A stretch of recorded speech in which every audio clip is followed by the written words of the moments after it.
Welcome back to another technical deep dive here in the debug zone. Today we're tackling a big question and breaking it down with insights from other users. Hopefully this clears up some misconceptions and helps you get the answer you need. So buckle up, stay a little curious, and let's jump right in.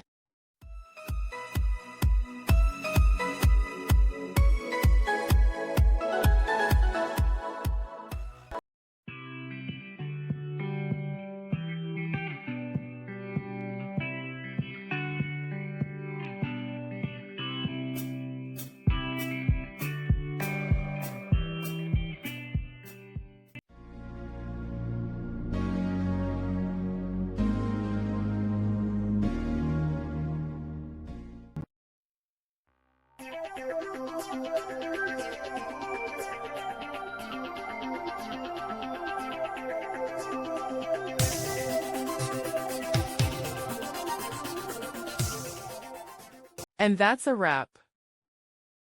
I hope you found the answer you were looking for. If you did, take a second to hit that subscribe button. It really helps out. And let me know in the comments which solution worked best for you. See you next time in the debug zone.